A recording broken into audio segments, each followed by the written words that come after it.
Good evening. যিহেতু বহুতে Assam police AB UB আৰু আপোনালোকৰ APR বা তেনেকুৱা ধৰণৰ যিকেইটা পোষ্ট আছে বা ফৰেষ্টৰ কি পোষ্ট আছে সেই পোষ্টবিলাকৰ ছুটিৰ বিষয়ে সকলোৱে নাজানে। চ' আজি এই ভিডিঅ'টোত মানে আপোনালোকক মানে ফৰেষ্টৰ হওক লাগে AB হওক UB হওক কাৰ কিমান ছুটি সকলোখিনি এই ভিডিঅ'ৰ জৰিয়তে আপোনালোকে গম পাব। মানে বিশেষকৈ পুলিচৰ ক্ষেত্ৰত AB UB পৰে। AB UBটো প্ৰথম আপোনালোকক কৈ ল'ম কাৰ কিমান ছুটি, তাৰপিছত আপোনালোকক ফৰেষ্টৰ কথা ক'বলৈ চেষ্টা কৰিম। চ' প্ৰথম আপোনালোকৰ AB UBৰ ক্ষেত্ৰত AB ছুটি বেছি আছে, গম পাইছেনে? আপোনালোকৰ UBতকৈ AB ছুটি আপোনালোকৰ বেছি। আৰু প্ৰথমতে কি ছুটি পায় আপোনালোকৰ ABখিনি জনোৱাৰ আগতে মই আপোনালোকক UBটো জনাই লওঁ। UBখিনিৰ ছুটি কিমান, UBখিনিৰ ছুটি কি ছুটি পায় আৰু AB কি ছুটি পায়।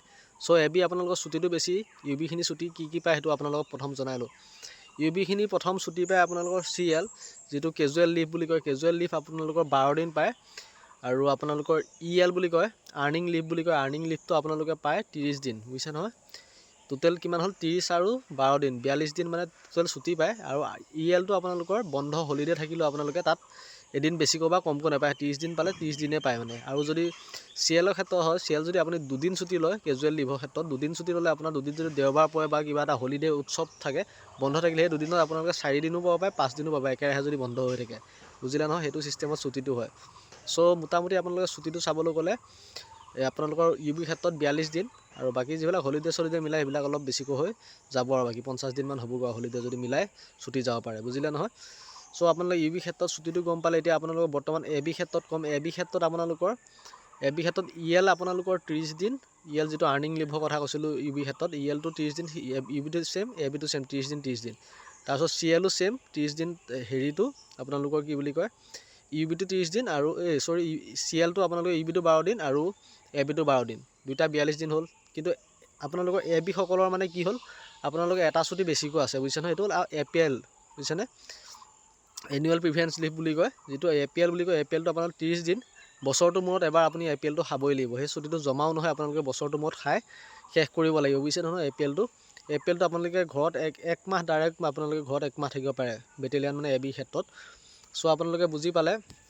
আৰু যিখিনি ছুটি দিছে সেইখিনি মানে চাবলৈ গ'লে আজিকালি যিহেতু হোম ডিষ্ট্ৰিক্টত জব দিছে, হোম ডিষ্ট্ৰিক্টত জব দিলে ইমানখিনি ছুটিয়ে বহুতখিনি হয়, যিহেতু ধুনীয়াকৈ আপোনালোকে এই ছুটিখিনিতে এনজয় কৰিব পাৰে, বুজিছেনে? যদি হোম ডিষ্ট্ৰিক্টত হয়। আৰু আপোনালোকৰ ছুটি জমা হোৱাৰ ভিতৰত কি জমা হয় গম পাইছেনে? যিটো EL থাকে, আৰ্নিং লিভ থাকে 30 দিন, সেইটোহে আপোনালোকে জমা কৰিব পাৰে, বুজিছে নহয়?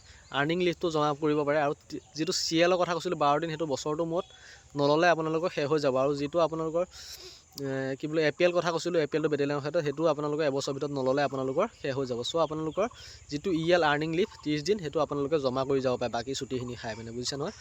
চ' বাকী আপোনালোকৰ SIটোৰ বিষয়ে ইমান সবিশেষ নাজানো। CL আৰু ELটো হয়তো CL 12 দিন আৰু EL 30 দিন থাকিবই SIখিনিৰ ক্ষেত্ৰত হ'লেও। CLটো যিহেতু চবৰ লগতে থাকিব, SI ফৰেষ্টাৰ 1। কিন্তু বৰ্তমান মানে কি হ'ল, সিহঁতৰ ছুটিটো খাবলৈ, অফিচাৰবিলাকে ছুটিটো খাবলৈ অলপ কষ্ট হয় মানে, যিটো UB চাব ইনস্পেক্টৰ হয়, ছুটিবিলাক যাবলৈ বহুত প্ৰব্লেম হয়, যিহেতু আমি গম পাওঁ, দেখা পাই থাকোঁ। চ' তেনেকুৱা ধৰণৰ। আৰু যিটো আপোনালোকৰ ফৰেষ্টৰ যে AFPFটোৰ ছুটিটো আপোনালোকৰ বেটেলিয়ানৰ সৈতে ছেম, মানে কি আপোনালোকৰ CL EL আৰু APL সেই 3টা ছুটি পায়, বুজিছে নহয়? আৰু মানে বহুতে মোক সুধি আছে যে AB হ'লে আপোনালোকৰ মিউচুৱেল ট্ৰেন্সফাৰ লৈ ঘৰৰ ওচৰত আহিব পাৰে নে, নিজৰ ডিষ্ট্ৰিক্টত আহিব পাৰে নে সুধি আছে। চ' নিজৰ ডিষ্ট্ৰিক্টত কি বুলি কয় ট্ৰেন্সফাৰ লৈ আহিব পাৰে। AB UB যিয়ে নহওক সকলোৱে নিজৰ ডিষ্ট্ৰিক্টত ট্ৰেন্সফাৰ লৈ আহিব পাৰে। চ' মই এতিয়া বৰ্তমান আছোঁ নগাঁও ডিষ্ট্ৰিক্টত, নগাঁও ডিষ্ট্ৰিক্টে হয় মোৰ, আৰু মই নগাঁও ডিষ্ট্ৰিক্টতে এতিয়া ABত চাকৰি কৰিছোঁ। মোৰ লগৰো বহুত নগাঁও ডিষ্ট্ৰিক্টৰ হয়, চব নগাঁও ডিষ্ট্ৰিক্টতে আপোনালোকৰ মিউচুৱেল ট্ৰেন্সফাৰ সি এতিয়া জব কৰি আছে বৰ্তমান, যিখিনি আমাৰ মামাই খুলি দিছিলে। চ' এতিয়াও এপ্লাই হৈ আছে, আপোনালোকেও চাকৰি পাওক, আকৌ এপ্লাই হ'ব, আপোনালোকে নিজৰ হোম ডিষ্ট্ৰিক্টত আহিব পাৰিব। ইমান ডিম'টিভেট হৈ লাভ নাই, ঘৰৰ ওচৰতে চাকৰি কৰিব আৰু কি লাগে আৰু ষ্টেট জব। চ' বহুতখিনি সুবিধা আছে ষ্টেট জবৰ ক্ষেত্ৰত। আপোনালোকে যিহেতু CM ছাৰে যিবিলাক মানে হেৰি কৰি আছে, বহুতখিনি মানে চৰকাৰী কৰ্মচাৰীৰ কাৰণে ভাল, আৰু নিজৰ ঘৰখনো পাব, আপোনালোকে জব কৰি থাকিব পাৰিব, তেনেকুৱা এটা মানে ফেচিলিটি পাব, বুজিছে নহয়? বেলেগৰ নিচিনা বাহিৰত থাকিব নালাগে বহুত দিন। চ' ইমানটোৱে কথা, আৰু কেনেকুৱা লাগে ভিডিঅ' জনাব। আৰু মোৰ পৰা আপোনালোকে কেনেকুৱা ধৰণৰ ভিডিঅ' জানিব বিচাৰে কমেণ্টত জনাব। মই আপোনালোকক সকলোখিনি তথ্য ধুনীয়াকৈ চিৰিয়াছলি মানে ধুনীয়াকৈ বুজাই দিম, চিনচিয়াৰলি, বুজিছে নহয়? চ' আজি ভিডিঅ'টো কিমান পালে কেনেকুৱা পালে জনাব কমেণ্টত। ধন্যবাদ।